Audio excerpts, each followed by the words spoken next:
नमस्कार, good evening. Money गुरु में आपका स्वागत है। आज के कार्यक्रम में हम बातचीत करने जा रहे हैं इंश्योरेंस बाजार पर। शो में पार्टिसिपेट करने के लिए मुंबई स्टूडियो में हमारे साथ मौजूद हैं बलवंत जैन साहब, CFO अपनापैसा.com। नमस्कार, स्वागत है आपका बलवंत साहब कार्यक्रम में। तो आज इंश्योरेंस मार्केट पर हम बलवंत साहब से बातचीत करेंगे। अगर आप शो में पार्टिसिपेट करना चाहें तो प्रश्न हम तक भेजने के लिए मेल कर सकते हैं moneyguru@zenetwork.com पर, और SMS के जरिए ज्वाइन करना चाहें तो डिटेल्स हमें 57575 पर भेज सकते हैं। मोबाइल के मैसेज बॉक्स में पहले इंश्योर टाइप कीजिएगा और स्पेस देते हुए प्रश्न, अपना नाम, जहां से पूछ रहे हैं, कंप्लीट डिटेल्स 57575 पर आप भेज दें। प्रश्नों का हम इंतजार करेंगे। पहला प्रश्न हम इंक्लूड कर रहे हैं। ये प्रश्न पेंशन प्लान्स पर है और प्रश्न बनारस से है। प्रश्न राजेश कुमार सिंह जी का है। इन्होंने जिस तरह से डिटेल्स भेजी हैं, हम स्क्रीन पर आइए उसको चेक करते हैं। इन्होंने पेंशन प्लान्स के बारे में जानना चाहा है और उसमें इंटरेस्टेड हैं। ये जिस तरह से इनकी जो प्लानिंग पूरी है, नेक्स्ट 20 ईयर्स के लिए इन्वेस्ट करना चाहते हैं। बलवंत साहब खुद बाय प्रोफेशन टीचर हैं। ये जो इनकी पूरी योजना जिस तरह से है, रिटायरमेंट के लिए लगता है ये प्लान कर रहे हैं, जो मेल के जरिए जो क्वेरी है, एक अपने आप में लंबा सफ़र है जिसको प्लान करना चाहते हैं।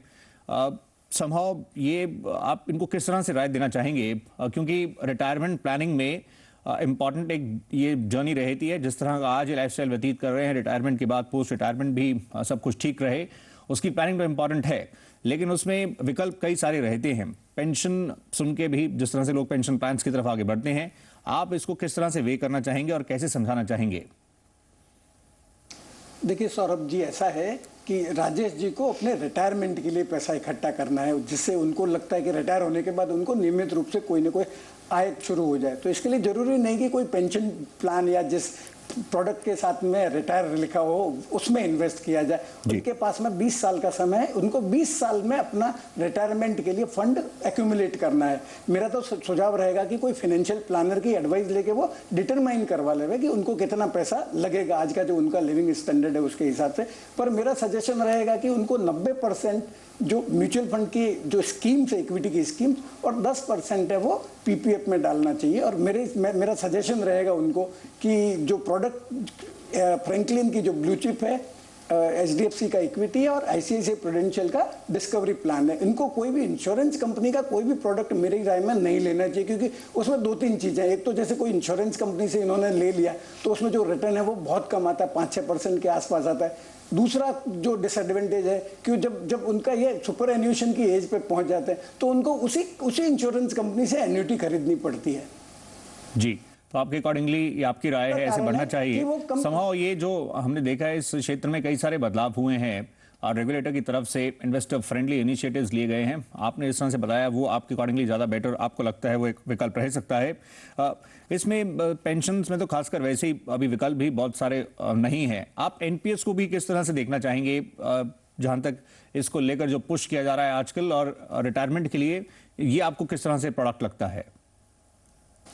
NPS एकदम बढ़िया प्रोडक्ट है, जिसमें 50% मैक्सिमम इक्विटी ले सकते हैं और बाकी का 50% डेट में डाल सकते हैं, और ओवर द पीरियड जो डेट का जो इक्विटी का एक्सपोजर है वो कम हो जाता है। तो NPS भी वो इवेल्युएट कर सकते हैं। पर अभी क्या है कि ये NPS मार्केट में इतनी पॉपुलर नहीं हुई है, क्योंकि ये पुश नहीं की जा रही है। इसके लिए अगर ये चाहे तो NPS में भी इन्वेस्ट कर सकते हैं, पर NPS में ऐसा है कि वो जब तक सुपर एन्यूएशन तक उनको मैंडेटरीली इन्वेस्ट करना पड़ेगा और उसके पहले वो पैसा नहीं निकाल सकते। और सुपर एन्यूएशन में पहुंचने के बाद भी उनको जो NPS का पैसा है उसमें से मैक्सिमम 60% विड्रॉ कर सकते हैं, 40% की उनको मैंडेटरीली कोई इंश्योरेंस कंपनी से एन्युटी खरीदनी पड़ेगी। तो इससे मेरे हिसाब से तो बेहतर विकल्प जो मैं बता रहा हूँ, म्यूचुअल फंड की इक्विटी स्कीम और PPF में डालना चाहिए। इनके पास में थोड़ा फ्रीडम भी रहेगी, कभी बीच में पैसा चाहिए तो पैसा वो निकाल भी सकते हैं। जी, आइए अगला प्रश्न शामिल करते हैं। ये क्वेरी देहरादून से भूपेंद्र चौधरी जी की तरफ से सवाल है। भूपेंद्र साहब ने स्पेशली जानना चाहा है चाइल्ड यूलिप प्लान्स के बारे में।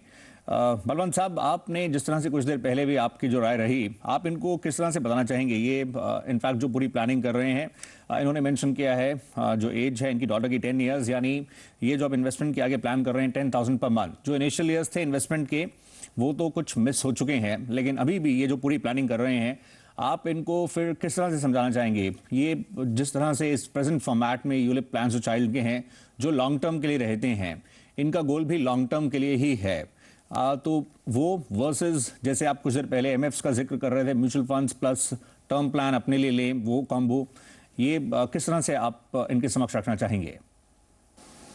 सौरभ जी, ऐसा है, भूपेंद्र जी के लिए भी मैं वही प्रेस्क्रिप्शन दूंगा, क्योंकि उनको 20 साल के लिए लंबे समय के लिए फंड एक्यूमुलेट करना है उनकी डॉटर के लिए। तो ये जो अपना जो म्यूचुअल फंड में पैसा डाल सकते हैं 90% और 10% पीपीएफ में डाल सकते हैं, परंतु इसके पहले मैं उनको सजेशन दूंगा कि कोई ऑनलाइन टर्म प्लान जरूर ले ले, जिनका उनका टारगेट है कि उनको डॉटर के लिए 20 साल बाद में इतना पैसा इकट्ठा करना है। तो इसके लिए उनको जो टर्म प्लान ले लेना चाहिए, और वो भी टर्म प्लान ऑनलाइन वाला ले लेना चाहिए, जो एविवा का 8,000 के आसपास है और एचडीएफसी का अगर वो चाहे तो 10,000 रुपए के आसपास है। पर मेरे को लगता है अगर जब कोई भी टर्म प्लान आप खरीदते हैं ऑनलाइन या ऑफलाइन खरीदते हैं, जितने भी डिटेल्स है वो सब अगर आप ऑनेस्टली क्लियरली अगर डिक्लेयर कर देते हैं, तो इंश्योरेंस कंपनी के पास में कोई भी रीजन नहीं बचता है आपका क्लेम रिफ्यूज करने का। तो मेरे हिसाब से अगर टर्म प्लान आपको खरीदना है तो ऑनलाइन जो सबसे सस्ता मिलता है वो आप ले लीजिए। आप टर्म प्लान का जिक्र कर रहे हैं, अगली क्वेरी टर्म प्लान सेंट्री की है, ये क्वेरी असम से है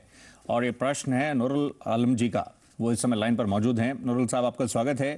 नूरुल साहब खुद सेंट्रल गवर्नमेंट स्कूल में टीचर हैं और ये जानना चाहते हैं कि इनको टर्म प्लान के लिए ऑप्ट करना चाहते हैं, इन्होंने जिस तरह से जानना चाहा है एग्जैक्टली। नूरुल साहब, आप क्या जानना चाहते हैं, प्लीज बताइए हमें। Sir, actually, I want to purchase a term plan. In this context, I have two questions. Number one, sir, which one would be a wiser as well as smarter choice to purchase a term plan of 75 lakh with no rider coverage, or Right. term plan of 50 lakhs with rider coverage of 25 lakhs? You want to go, you must be opting and choosing for some cheaper options, Nurul साहब। हम आप में जिस तरह से आपने query रखी है इसको एड्रेस करने की कोशिश करते हैं। बलवंत साहब, ये टर्म प्लान की जो हम बात कर रहे थे उसकी इंपॉर्टेंस, ये इंश्योरेंस में जो एक फर्स्ट स्टेप रहता है, इसकी इंपॉर्टेंस बहुत है। इसमें ऑनलाइन के जो विकल्प जैसे हम चेक कर रहे थे वो काफ़ी चीपर रहते हैं, तो वो एक तो जिस तरह से जानना चाह रहे थे। और राइडर्स का जो इन्होंने मेंशन किया है वो क्या अलग से उसके लिए ऑप्ट कर सकते हैं, मतलब ये आप किस तरह से इनको इसका फंडा समझाएंगे, कैसे आगे बढ़ें? सौरभ जी, वो नरुल साहब कह रहे थे राइडर का, वो मेरे को बराबर समझ में नहीं आया कि 50 लाख का टर्म प्लान खरीदना और इसके ऊपर राइडर खरीदना है। तो राइडर दूसरी चीज के लिए होता है, जैसे क्रिटिकल के लिए क्रिटिकल इलनेस का राइडर होता है, एक्सीडेंट का राइडर होता है। तो चूंकि जो इंश्योरेंस लाइफ इंश्योरेंस प्रोडक्ट है वो टर्म प्लान सस्ता है, ऑनलाइन टर्म प्लान सबसे सस्ता है, तो मेरे हिसाब से उनको ऑनलाइन टर्म प्लान ही खरीदना चाहिए। पर ऑनलाइन टर्म प्लान पे ये राइडर्स नहीं मिलते हैं, तो राइडर्स के लिए वो दूसरा ऑनलाइन प्लान भी जैसे क्रिटिकल इलनेस का ऑनलाइन खरीद सकते हैं, और तीसरा उनको जो एक्सीडेंट और डिसेबिलिटी का भी इंश्योरेंस ले लेना चाहिए। तो जैसे ये मेरा सजेशन रहेगा कि 3 में से दोनों तो ऑनलाइन मिलते हैं, जो टर्म प्लान है वो ऑनलाइन मिलता है, क्रिटिकल इलनेस का ऑनलाइन मिलता है, और दोनों अवीवा का चिप है, और बजाज का जो है वो एक्सीडेंटल इंश्योरेंस प्लान ऑफलाइन वो खरीद सकते हैं। जी, तो इस तरह से ये राइडर्स के लिए आप अलग से जिस तरह से हम कह रहे हैं आप कर सकते हैं, लेकिन जो कुछ ऑनलाइन अवेलेबल है उसके तहत आप इसमें चेक भी कर सकते हैं, कुछ ऑप्शन आपके सामने रखे गए हैं, लेकिन ऑनलाइन नो डाउट ये काफ़ी चीपर रहता है। जो तमाम बीच के खर्चे हैं वो एक तरफ हैं और डायरेक्टली आप जो कुछ लेना चाहते हैं वो आपके समक्ष है, तो इस तरह से आप बढ़ सकते हैं। डिटेल्स बाकी स्क्रीन पर हैं, ये आपके डिसीजन मेकिंग में आपकी हेल्प कर सकते हैं। हम फिलहाल ब्रेक के लिए रुक रहे हैं, ब्रेक के उस पार कार इंश्योरेंस सेंटर क्वेरी भी है, मेरी क्लेम संबंधित भी कई क्वेरीज हैं, इनका जायजा एक छोटे से ब्रेक के बाद।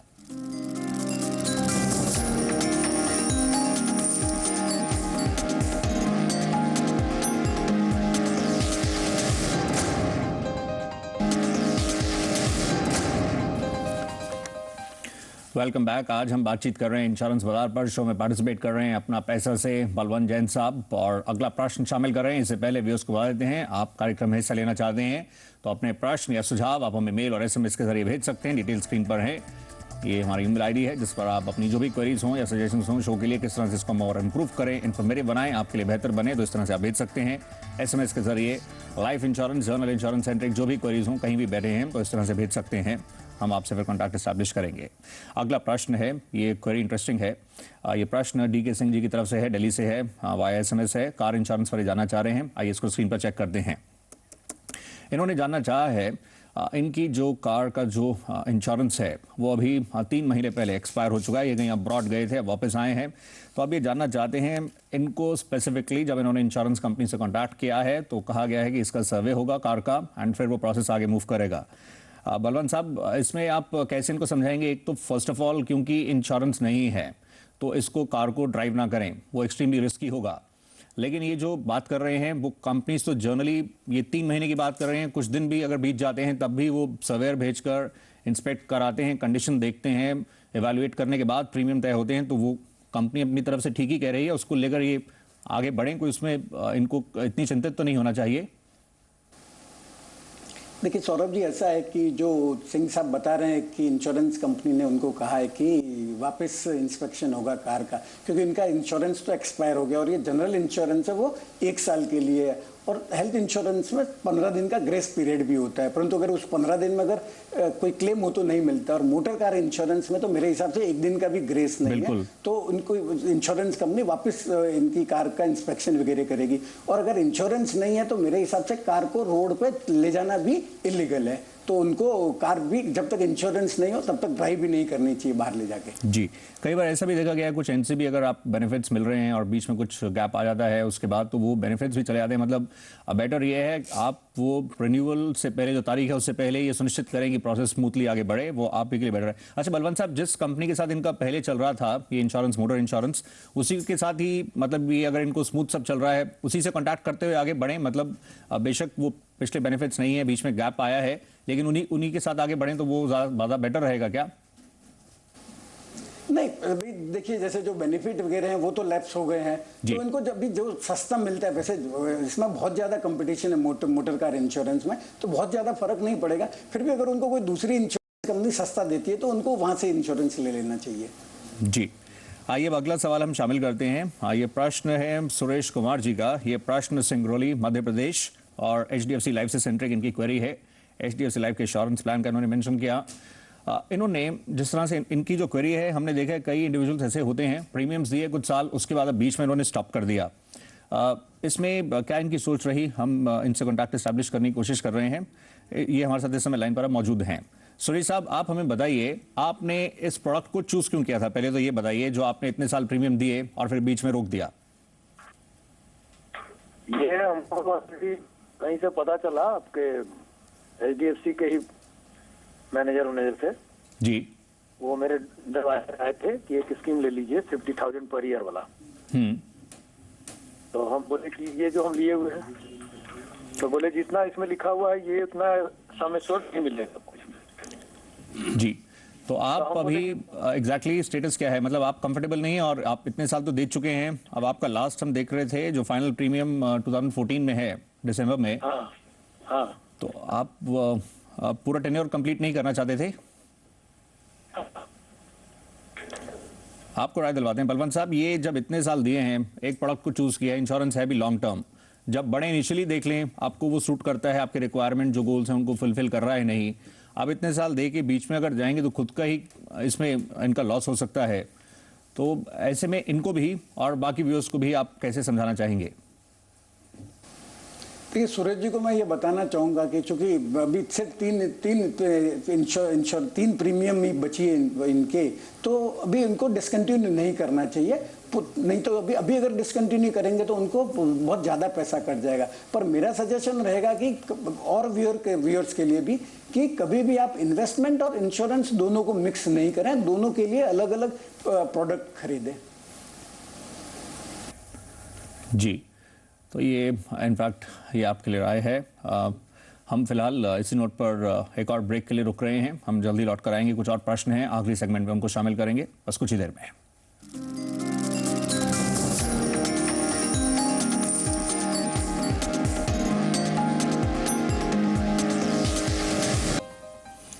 Welcome back. ये लास्ट सेगमेंट है, कुछ और प्रश्नों को शामिल करेंगे। अगला प्रश्न जामनगर से है, रवि विकानी जी इस समय लाइन पर मौजूद हैं।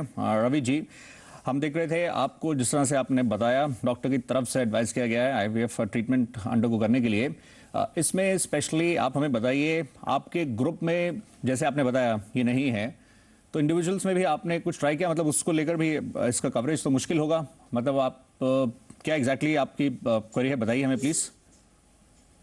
यस, मैं यहाँ जामनगर में रहता हूँ जी, और मेरी उम्र 29 साल है जी, और मेरी शादी को 4 साल हो गया है जी।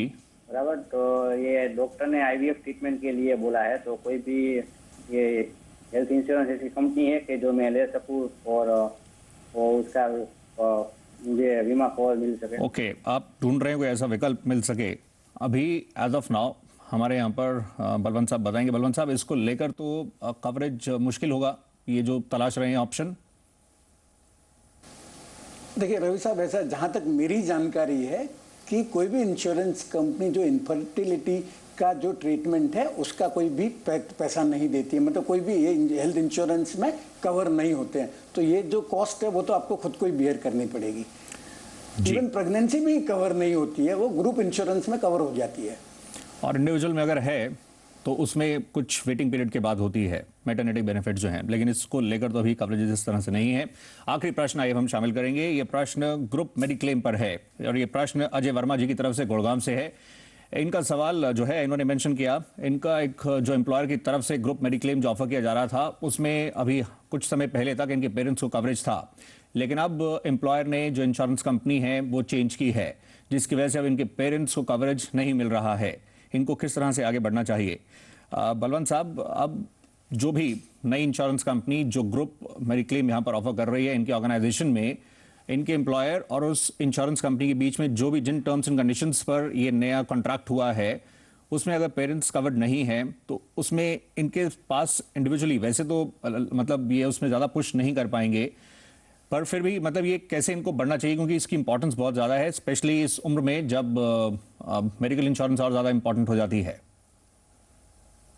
आपने सही बताया, ये मेडिकल इंश्योरेंस बहुत ही इंपॉर्टेंट है और पर्टिकुलरली सीनियर सिटीजन के लिए या जिनकी एज हो गई है। तो जहाँ तक प्रश्न है इनके कंपनी का जो इंश्योरेंस पॉलिसी थी, मेरे को लगता है वो पॉलिसी एक्सपायर हो गई है, मतलब अभी नई पॉलिसी कंपनी ने ली। अगर एग्जिस्ट पॉलिसी रन कर रही हो तो IRDA की जो गाइडलाइंस है उसके हिसाब से ग्रुप इंश्योरेंस में से अगर कोई निकलना चाहे तो वो उनको सेपरेट पॉलिसी ले सकते हैं, तो वो तो ऑप्शन इनके पास में नहीं है। और दूसरी ऑप्शन जो है जो जिसमें इनके पेरेंट्स कवर्ड नहीं है, तो ये कंपनी, उनकी जो कंपनी है उनको पूछ सकते हैं कि मैं कुछ पेमेंट करके मेरे पेरेंट्स को कवर करवा सकता हूँ क्या। ये ऑप्शन इंश्योरेंस कंपनी दे सकती है कंपनी को, तो अगर दी हुई है तो वो पेमेंट करके करवा सकते हैं। और अगर वो ऑप्शन ही नहीं है, उस पॉलिसी की टर्म्स में ही पेरेंट्स कवर नहीं होंगे, तो उनके पास सिर्फ एक ही ऑप्शन बचती है कि वो उनके पेरेंट्स के लिए अलग से इंश्योरेंस ले ले, हेल्थ इंश्योरेंस। परंतु फिर वापस सब वेटिंग पीरियड वगैरह जो है प्री एग्जिस्टिंग का, वो सब उनको कवर करना पड़ेगा। अच्छा, जैसे पोर्टेबिलिटी में कहते हैं कि ग्रुप में पोर्टेबिलिटी के जो नॉर्म्स है उसमें ग्रुप में अगर आप उसी कंपनी के ग्रुप से उसी कंपनी के इंडिविजुअल प्लान में मूव करें तो एक कंटिन्यूटी क्या रह सकती है, मतलब उसके तहत, और फिर आगे कुछ और ऑप्शंस भी देख सकते हैं। मतलब ये क्या उस इंश्योरेंस कंपनी से एक बार कांटेक्ट करके देख लें कि अगर इस तरह से वर्कआउट हो सकता है, जो नॉर्म्स एग्जैक्टली हैं, तो उसमें वो कंटिन्यूटी का बेनिफिट रहेगा और नए सिरे से वो, क्योंकि सीनियर सिटीजन तो टेस्ट वगैरह वो जो सारे रहेंगे, इसको आपको लगता है इस ऑप्शन को भी एक्सप्लोर किया जा सकता है?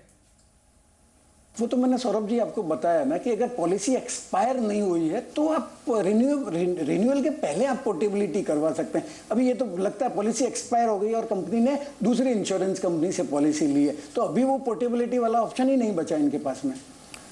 जी, बट समहाउ ये इंपॉर्टेंट बहुत है, इसमें आप टाइम मत लगाइएगा क्योंकि मेडिकल एक्सपेंसेस बहुत ज़्यादा हैं और सीनियर सिटीजन्स के लिए खतरा खासा कुछ प्रॉब्लम हो तो ये काफ़ी ज़्यादा एक्सपेंसिव पड़ सकता है, काफ़ी प्रॉब्लमेटिक हो सकता है। तो इसको लेकर आप आगे बढ़ें और जिस तरह से जो ऑप्शंस रहेंगे इसको आप ज़रूर मेडिकल इंश्योरेंस के लिए करवाने के लिए आगे बढ़ सकते हैं। फिलहाल इसी नोट पर हम शो को वाइंड अप करना चाहेंगे और आपका शुक्रिया करना चाहेंगे शो में पार्टिसिपेट करने के लिए। बलवंत जैन साहब, शुक्रिया, धन्यवाद। आज के इस कार्यक्रम में इतना ही। आज जिस तरह से हमने जायजा लिया है इंश्योरेंस बाजार का, कल जब हम हाजिर होंगे तो बातचीत होगी रियल एस्टेट मार्केट पर। फिलहाल अभी के लिए इतना ही। नमस्कार।